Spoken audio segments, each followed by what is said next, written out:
Oh, hey, I didn't realize it was live already. I was just getting the stream set up. All right, well, it looks like 5 people are already tuned in, so that's great. Thank you for joining me. So I have titled this, When Does a High Pass Filter Look Like an All Pass Filter?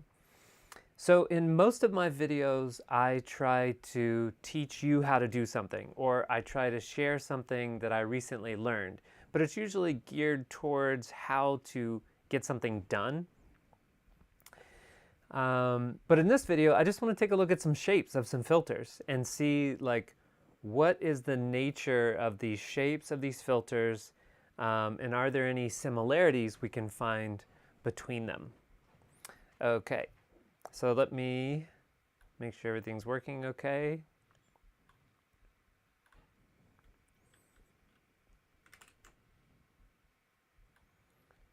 Okay. So here we're looking at this piece of software called Crosslight. And what's fun about Crosslight is that we can just sort of have a playground for looking at filters. So what I'm going to do is I'm just going to turn on some filters, and we're not trying to get anything done, but let's just look at some shapes. So right now we're just looking at a microphone cable. So this is the magnitude of a microphone cable. It's completely flat, totally boring, right?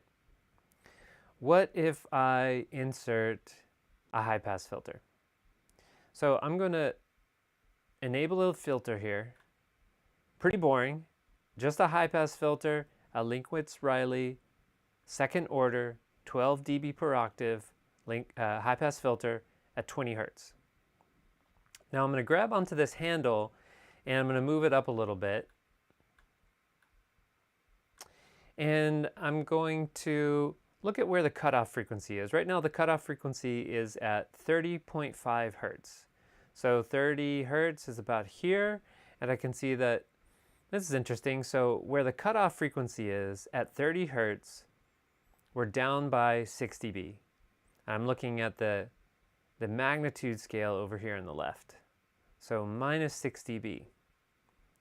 That's interesting. So let me put my marker there. I've got this helpful little marker, so I'll put that at 30 hertz as well. And I'm going to turn on the phase graph instead. So here's the phase graph. And now as I sort of drag this guy around, I can see, that's interesting. So as I put in a high pass filter, the phase seems to be shifted up, right? So if I turn it off, we'll have completely flat phase, right? Just measuring a microphone cable. If I turn the filter on, okay, phase gets shifted up. That's interesting. Okay, high pass filter, phase goes up, little mnemonic device, maybe that'll help me. And so as I drag this around, I see that the phase shift is increasing, increasing, increasing. So let's pick a spot to put this on. Let's put this filter at cutoff frequency of 40 hertz, and then I'll put my little marker at 40 hertz as well. Let's see how much phase shift we have at the cutoff frequency. So it looks like 90 degrees of phase shift. Okay, now let's look at magnitude and phase together on the same graph. Okay, I know this can be a little bit confusing because they're the same color, but on the y-axis over here we have magnitude, and on the y-axis over here we have phase with 0 degrees in the middle, 180 degrees at the top, and negative 180 degrees at the bottom. And so I've got my marker here, and so now I can sort of watch these two things change at the same time. I can not only look at how the phase is changing, but how the magnitude is changing. So let's just review quickly. So I remember now I see at my cutoff frequency, I have minus 6 dB in the magnitude, plus 90 in the phase. So I grab my little handle down here, and I'm going to shift it up to, let's go up to 50 hertz.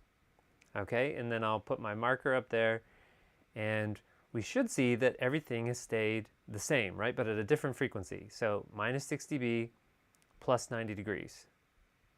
And now I'm just going to shift this around a little bit and see that that pattern continues to remain the same.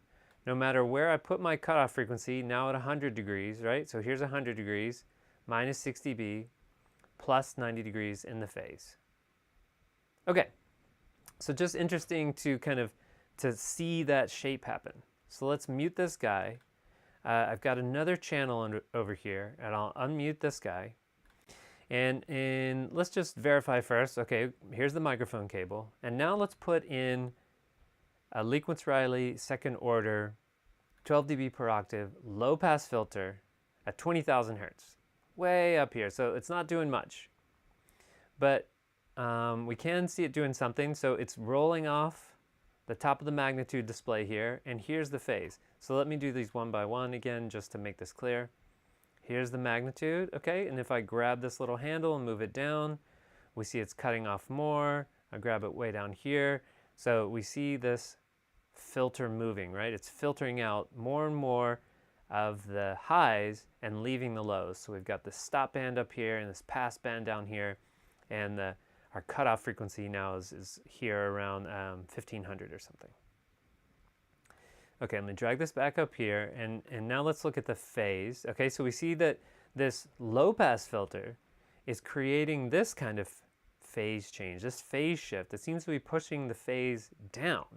So another maybe helpful mnemonic device for me is that when I turn on or insert a low pass filter, I'm creating negative phase shift. So I can see this went down because it used to be flat, right?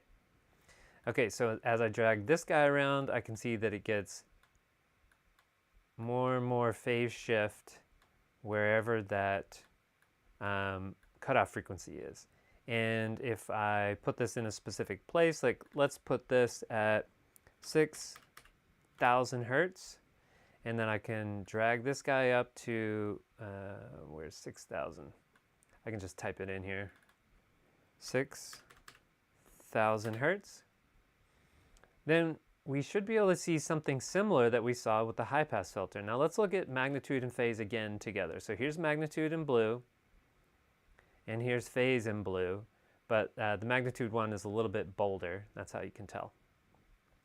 Okay, so cutoff frequency is at 6,000 hertz, and my marker here is at 6,000 hertz, this cursor. And I can see that at the cutoff frequency, I have minus 6 dB in the magnitude and minus 90 in the phase. So the only thing that's changed here between the high pass filter and the low pass filter is that the phase is now a negative number instead of a positive number. Remember, before it was 90 degrees of phase shift up, and now here with the low pass filter, it's 90 degrees of phase shift down in the negative direction. So now let's turn these two on together, because I think it would be fun to sort of see them move together. Okay, so I know there's a lot of stuff on the screen now, but just remember, red is channel 1 and blue is channel 2. Red has the high pass filter, blue has the low pass filter. And so as I move this high pass filter around, we can see it cutting more of this red channel, right? So I'll move it closer and closer. We're going to head for 1K, by the way, and I can see the phase changing here. And over on my second channel, as I bring down the low pass filter, I can see these two things getting close to each other. And so let's go ahead and head over to 1 kilohertz. Now I'm not going to put them exactly on 1 kilohertz because I still want to be able to show you something. You'll see why in a second. On channel 1, I'll do the same thing. I'll head this high pass filter up to 1 kilohertz. Now what can we expect? Well, we learned a couple of things. Minus 6 dB in the magnitude for this particular topology of Linkwitz-Riley.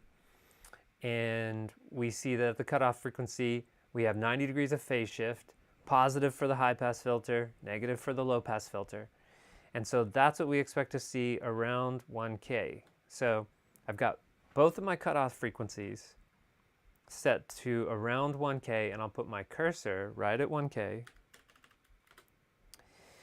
And let's see what we see. Well, we've got these symmetrical shapes happening, right? But in opposite directions.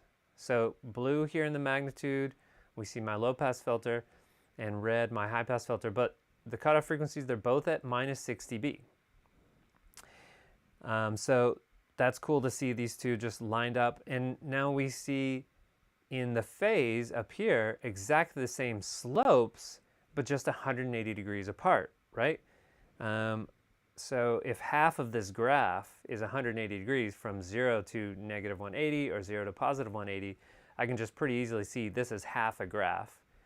And I can also just see over here in my cursor display that it says 180 degrees. Not exactly, because remember I left them slightly misaligned, and I'll show you why. Because now I'm going to hit the polarity inversion, and what do we expect to happen? That we expect to see this red phase trace up here flip by 180 degrees. We're going to add 180 degrees to this, so we should see it flip around and be right on top of this guy, right? Because it's going to wrap around the phase graph. And there we go. And now you can see why I left them slightly misaligned so that we could still see them. Otherwise, if they were perfectly on top of each other, we wouldn't be able to see both of them at the same time. Okay, so this is interesting. So second order Linkowitz-Riley 12 dB per octave filter with a polarity inversion. Now we can see that their phase slope is matching, and the phase slope is matching, and the phase traces are exactly matching when you have a polarity inversion. Okay, let's take this one step further, because this shape is I recognize this shape. It reminds me of something. So I'm looking at this shape and I'm thinking, I think I've seen this before. So let's head over to channel 3. Let's mute everything. And let's unmute this guy. Look at this shape. What is this? So up here we've got a flat magnitude trace, microphone cable. But down here we have this kind of shape, which we just saw over in the other two channels. But there's nothing happening in the magnitude. We see that we have phase shift of 90 degrees right here at the cutoff frequency. And so what this is a first order all pass filter at 1000 hertz. So if I disable it, it goes back to flat. You can't see it because it's, you can't see me pointing. It's under the red line here, okay? But if I enable it, and I can actually move it around to prove this. Is it this guy here? Yes, okay. So you see the green phase trace moving around. So I'm going to offset it a little bit from 1000, and I'm going to turn back on the other two traces. Active all. Okay, so they're not all on top of each other, so you should be able to see that there are 3 phase traces here. 1, 2, 3. And they are all now exactly the same. So it's just interesting to see that this Linkowitz-Riley second order 12 dB per octave filter, or it could be, it doesn't have to necessarily be Linkowitz-Riley for them to be matching phase traces here.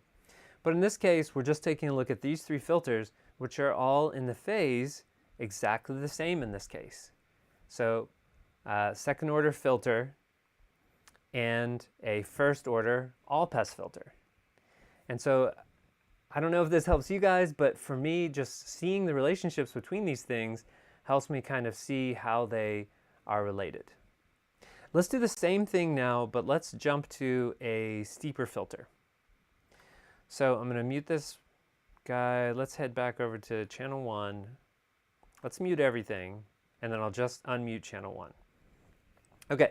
So remember, channel 1 is our all-pass filter. I'm going to take out the polarity inversion. So remember, this is our phase shape that we've created here. 90 degrees of phase shift at the cutoff frequency. Let's make this steeper. Let's double it. So right now we are at a second order 12 dB per octave Linkowitz-Riley. Let's go to a fourth order 24 dB per octave. And you saw the phase trace here change. And now it's doubled in its phase shift, right? So we were at a 90 degree phase shift up here, and now it's shot up here to 360 degrees. So we have 360 degrees. I have positive phase shift here now in this high pass filter. And, I just remembered that you guys might be chatting in, so let me see if there are any comments. Hi, Johannes. Hi, Du. Hi, Matt. And Johannes says, all pass filter first order. That's right, you guessed it. And Johannes says, can you invert the all-pass filter so you get a flat overall phase? You mean you wanted me to see if they would all add up together? Yes, I could have done that. I tried that earlier. I should have showed you guys. Maybe I can go back and do that in a little bit. Okay, cool. Thanks for chatting in. I just noticed the chat feature. Okay, so we're looking at now a fourth order high pass filter, and we see that the phase shift has doubled. The cutoff frequency has remained the same. So the magnitude got steeper, right? Let's shift back again just to see. Okay, there's a less steep slope, and now there's a steeper slope, but same amount of cut, right? Minus 6 dB at the cutoff frequency, but then it gets steeper as it goes down, and a corresponding steeper slope in the phase, which we can see now wrapping around here. Let's go over to channel 2. Channel 2 has our low pass filter. So I'll unmute channel 2, and remember this is where we left it. It's also at 1,000 hertz, and you can see cutoff frequency right here at 1,000. Magnitude at the cutoff frequencies remain the same, minus 6 dB, but you can see a less steep slope in the magnitude, a less steep slope in the phase. So let's change this to a fourth order, 24 dB per octave, and we see now they match again. Symmetrical, just going here in different directions in the magnitude. But now the phase looks exactly the same. And maybe it becomes more clear why fourth order Linkwitz-Riley filters are so popular, is that they're kind of idiot proof, right? You don't have to remember to do that polarity inversion to make them sum perfectly, at least in the electrical domain. Okay, so we're gonna go back to that third channel because this shape also reminds me of something. And you probably know where I'm gonna head with this now. So over here, I'll mute this guy, remember, here's that first order all-pass filter where at the cutoff frequency we had 90 degrees of phase shift in the negative direction, negative 90 degrees here. And so let's double this. Let's go from a first order all-pass filter to a second order all-pass filter. And what I expect to see now at the cutoff frequency is 180 degrees of phase shift instead of only 90. So I'll go to second order filter. There we go. And remember, they're not all perfectly at 1 kilohertz, so we can see them independently here. So exact same shape, right? Same slope in the phase, except the all-pass filter has this flat thing going on through here. And we could even look at the sum here, and we would see them all add up together because they are phase aligned, and we're getting plus 6 dB of summation through here.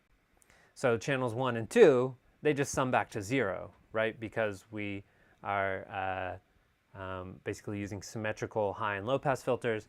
Channel 3 and the magnitude is just flat like a microphone cable, and so all those 3 channels together add up to plus 6 dB in the magnitude. Okay, so just to review on this second thing here, it's interesting to see, for me at least, it helps my understanding of filters just to see these shapes in action and to see that a fourth order Linkwitz-Riley 24 dB per octave high pass filter and a low pass filter and a second order all pass filter all have the same shape in phase.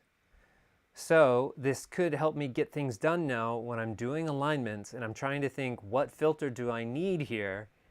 And I can remember the shape and remember the similarities between these things.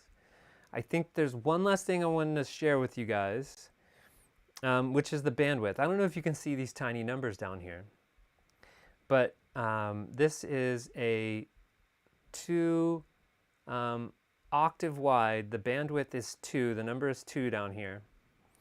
And what's interesting about this is one of the things I'm going to be sharing at this weekend's upcoming workshop is kind of how to look at the bandwidth of not only a single filter, but an entire crossover to try to make some qualitative decisions about whether it is too narrow or too wide. And so here is one of the things I'll be sharing at this weekend's workshop, which is crossover bandwidth, and talking about how wide or narrow the bandwidth itself is and trying to make some decisions about that. So it's just interesting to see here that what I have on this table is that, if you have a filter pair, you're creating a crossover using 24 dB per octave, fourth order filters, that you should expect to see a bandwidth of 2. So also interesting for me to see that this all-pass filter has a bandwidth of 2, and the phase matches here, okay?